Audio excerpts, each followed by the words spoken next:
Bom dia, pessoal! Hoje, eu e meu grupo, a gente vai falar um pouco sobre sandbox regulatório. Eu vou explicar para vocês o contexto dele e o que seria esse mecanismo. Então, o sandbox regulatório, ele surgiu através da demanda exponencial de tecnologia e inovação que existia no mundo e ainda existe até hoje. Ocorre que a tecnologia não estava sendo acompanhada pela regulação tradicional, que deixava muito rígida a inovação. Então, foi a partir de 2015 e 2016, no Reino Unido, que surgiu o termo e o primeiro sandbox regulatório. Esse sandbox, ele serviu para deixar no meio termo a regulação tradicional com os avanços da tecnologia. Assim, a tecnologia pôde e ainda pode avançar, mas mantendo a regulação, que é muito importante. Mas foi só em 2019 que veio aqui para o Brasil com o boom das fintechs e da startup, aqui no Brasil, juntamente com a governança regulatória que foi disseminada. Assim, eu vou explicar melhor agora o que seria esse sandbox regulatório. Sandbox vem do inglês, que quer dizer caixa de areia. A caixa de areia é um ambiente regulado e que tem 4 arestas, ou seja, você pode controlar tudo que você está fazendo dentro dele. Exatamente isso que acontece no sandbox regulatório. É um ambiente controlado e temporário em que empresas podem experimentar inovações novas, tecnologias novas e ter uma flexibilidade maior. Assim, a gente vê algumas características que são de extrema importância para esse mecanismo, que seria, como eu já falei, um ambiente controlado, ou seja, você precisa controlar a inovação para não causar outra característica que seria a proteção, o desamparo dos seus consumidores e também do mercado regulatório, né? Então, assim, a gente vai ter também a supervisão ativa, que seria a regulação sempre olhando tudo que está acontecendo dentro dessa caixa regulada, como eu falei, né? Exatamente por isso que é mais fácil. Vai ter a geração de aprendizado para as empresas e melhorar a inovação. Vai ter uma queda na insegurança também, né? Dos investimentos e das inovações. Vai aprimorar também a regulação dessa inovação a partir do momento em que ela sair do sandbox, né? Vai ser muito mais fácil, a gente já vai saber o que está acontecendo. Além disso, outras características que são mais formais, né? Seriam os critérios de seleção, os mecanismos de saída também para os sandbox regulatórios e, o mais importante, é temporário, ou seja, não é como se fosse para sempre, tem um momento de saída e é um prazo certo. Tratando agora um pouco da questão dos benefícios e também dos desafios associados à prática do sandbox regulatório, é importante destacar que as empresas competem não só em aspectos microeconômicos, mas elas também competem em variáveis não preço, como por exemplo a questão da inovação. Isso porque as empresas utilizam dessas inovações tecnológicas como forma de conquistar parcela de mercado, como forma de captar novos consumidores. Então, para eles é importante que eles consigam realizar essas inovações tecnológicas. Todavia, uma barreira que eles encontram nesse processo, principalmente quando se fala em tecnologias emergentes, é a questão do arcabouço regulatório nacional. Então, o sandbox regulatório surge como uma medida que permite que essas empresas consigam realizar esses experimentos tecnológicos. Tratando dos benefícios, o primeiro benefício, e eu acredito um dos principais benefícios relacionados ao sandbox regulatório, é a redução de riscos. Isso porque as empresas conseguem, em um ambiente controlado, identificar falhas, corrigir erros e validar soluções antes de lançar o produto para o público geral, diminuindo custos futuros com, por exemplo, litígios que poderiam vir a surgir ou outros problemas decorrentes de uma tecnologia mal avaliada. Isso também é benéfico até para os próprios investidores, que conseguem com mais certeza, enfim, colocar seu dinheiro naquela empreitada tecnológica, porque eles têm mais certeza de que vai ter retorno, eles têm mais certeza de que o produto vai funcionar de maneira adequada. Então, para o mercado tem esse aspecto que é positivo para a empresa. Um segundo aspecto positivo é a redução de barreiras de entrada, porque permite que empresas pequenas, que às vezes têm boas ideias, mas não conseguem executá-las por conta do arcabouço regulatório, a barreira regulatória que impede que elas, enfim, explorem livremente essa iniciativa, com o sandbox regulatório, elas são capazes de fazer esses testes e de, inclusive, lançar produtos no mercado que competem com outros players maiores. não só a prática de sandbox regulatório é bom para as empresas, como também é bom para o próprio órgão regulatório, porque eles são capazes de dialogar de maneira mais concreta com as empresas, de analisar de fato, no caso a caso, que as empresas, enfim, têm como desafios, têm como questões que exigem cautela, e assim com esse diálogo eles conseguem elaborar regulações que sejam mais concretas e mais robustas e que de fato dialoguem com os problemas das empresas. Mas não só há benefícios, também há desafios associados ao sandbox regulatório. O primeiro desafio associado é que, apesar das vantagens, ele também apresenta, o sandbox ele também apresenta desafios relevantes, porque não é possível prever todos os riscos associados a tecnologias totalmente novas, especialmente quando elas são colocadas nesse regime de exceção. Então, por exemplo, não tem como você saber como esse produto agiria numa situação, por exemplo, de crise econômica. Também é uma situação de fragmentação setorial, porque muitas sandbox elas surgem dentro do contexto de órgãos específicos, então acaba sendo muito limitado. E também uma terceira coisa é que as empresas que realizam sandbox muitas vezes estão restritas a um contexto muito específico. O contexto do sandbox é muito restrito, precisa de uma vigilância específica e muitas vezes isso não é capaz de ocorrer de maneira adequada, sem os recursos necessários, sem as maneiras, sem a regulação necessária para a prática do sandbox. Então, acaba tendo essas restrições também que podem limitar a prática. Então, gente, agora eu vou falar um pouquinho sobre as sociedades inovadoras que representam um novo modelo de empresa que está transformando o mercado brasileiro. Elas se diferenciam das empresas tradicionais pela capacidade de usar tecnologia de forma criativa para resolver problemas reais. Essas empresas possuem 3 características principais, que elas são extremamente ágeis em seus processos, se adaptam rapidamente às mudanças do mercado e também mantêm uma cultura de experimentação constante. E não se trata apenas das startups, né? Empresas de todos os portes estão adotando essa mentalidade inovadora. Para apoiar esse movimento, o Brasil criou, em 2021, o Marco Legal das Startups, e essa legislação estabeleceu regras claras e instrumentos concretos. O sandbox regulatório permite que empresas testem produtos e serviços inovadores em ambiente controlado, com regras flexibilizadas.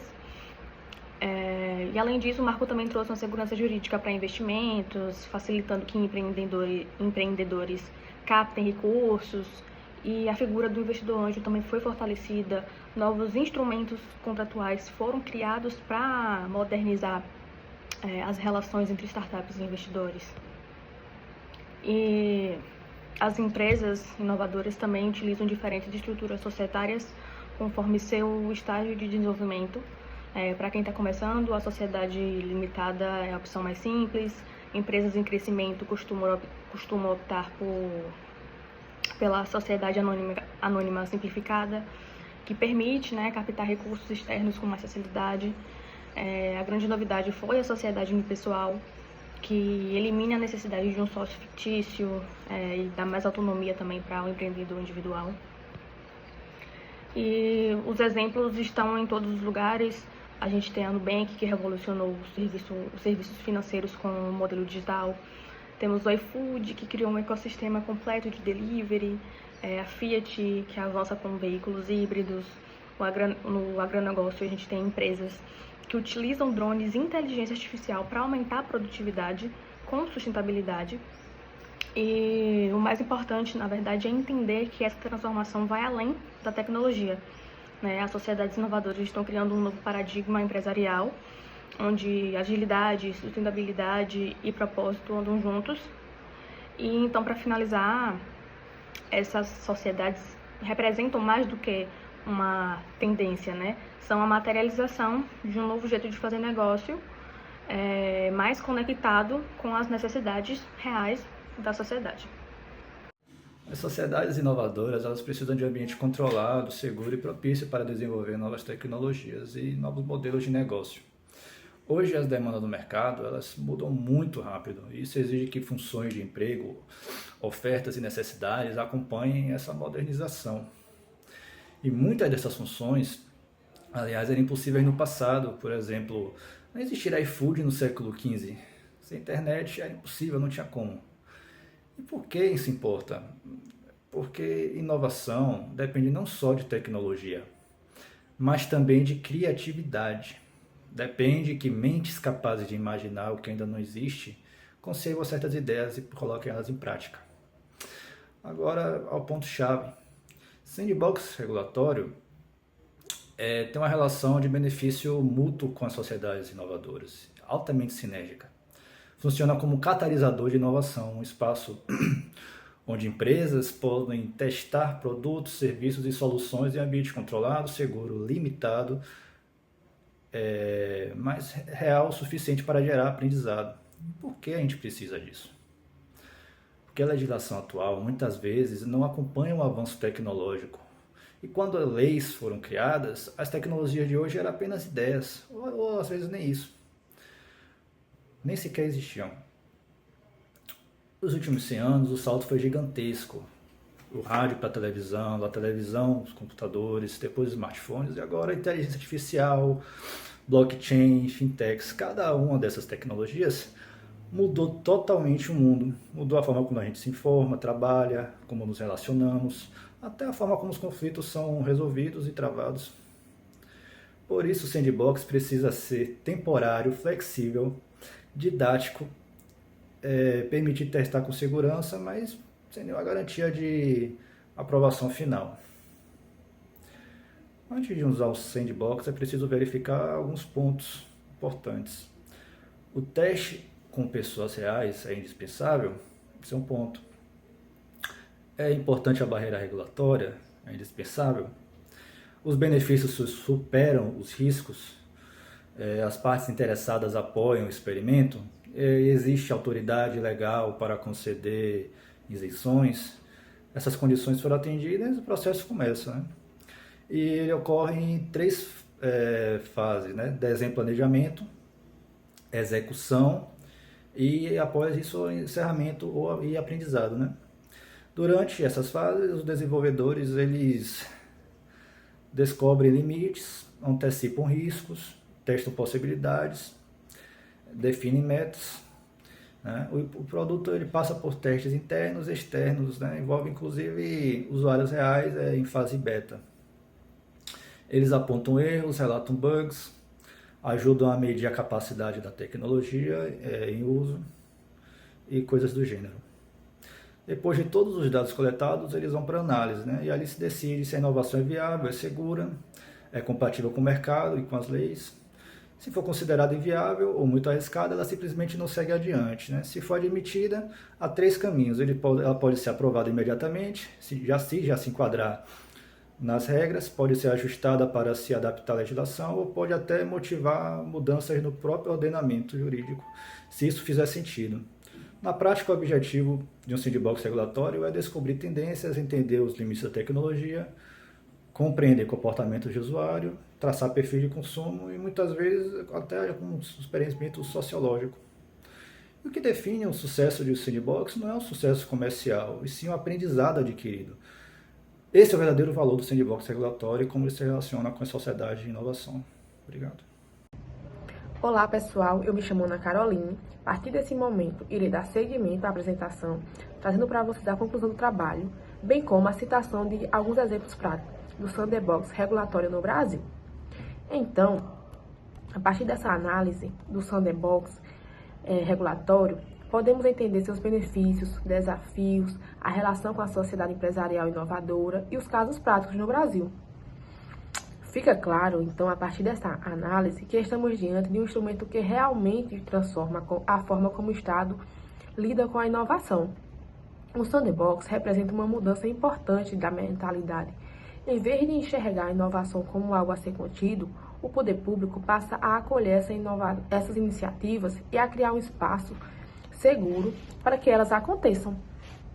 Os benefícios são evidentes, mais abertura para novas ideias, menos burocrática para quem está começando e, principalmente, a chance de testar soluções que podem melhorar a vida das pessoas. Por outro lado, os desafios também precisam ser reconhecidos. Criar regras flexíveis sem perder a segurança do sistema, acompanhar empresas muito novas e garantir que o consumidor continue protegido são pontos que exigem equilíbrio, diálogo e responsabilidade dos órgãos reguladores. As sociedades empresariais inovadoras, como startups e empresas de tecnologia, são as mais beneficiadas neste ambiente. Elas ganham espaço para experimentar, validar seus modelos e crescer. E essa relação é de mão dupla. Enquanto as empresas aprendem a operar de forma mais segura, os órgãos públicos também aprendem com o mercado a entender melhor as novas tendências e a aprimorar as normas de forma mais inteligente. Trazendo casos práticos aqui para vocês sobre o sandbox regulatório no Brasil, trouxemos 2 exemplos do nosso trabalho, o do Banco Central e da empresa ANTT. O Banco Central abriu portas para soluções financeiras que antes levariam anos para ser aprovada através do sandbox. Empresas puderam testar meios de pagamento alternativos, sistemas automatizados de análise de crédito e tecnologias que aproximam ainda mais a população dos serviços financeiros. O resultado foi um ambiente mais moderno, competitivo e alinhado com a necessidade real das pessoas. Já o sandbox da ANTT foi voltado para a infraestrutura e a sustentabilidade. Mostra que esse modelo também tem impacto direto em áreas essenciais do país. As empresas selecionadas puderam desenvolver tecnologias voltadas para rodovias e ferrovias mais inteligentes, eficientes e menos poluentes. Esse tipo de iniciativa ajuda o Brasil a avançar na modernização da infraestrutura e contribui para soluções mais seguras e sustentáveis no transporte nacional. No fim das contas, o que percebemos é que o sandbox regulatório não é apenas uma política pública ou uma estratégia experimental. Ele é um ponto de encontro entre governo, empresas e sociedade. Um espaço onde todos aprendem, testam, erram, acertam e constroem juntos novas formas de resolver problemas antigos. Por isso, quando olhamos para os resultados do Banco Central e da ANTT, fica evidente que o sandbox vai muito além de flexibilizar regras. Ele apresenta uma nova forma de pensar o futuro, mais aberta ao diálogo, mais colaborativa e mais competitiva, e mais comprometida em encontrar caminhos que unam inovação, segurança e o benefício social. E essa combinação que torna o sandbox um instrumento tão promissor para o desenvolvimento do país e para o fortalecimento de iniciativas inovadoras que realmente fazem a diferença.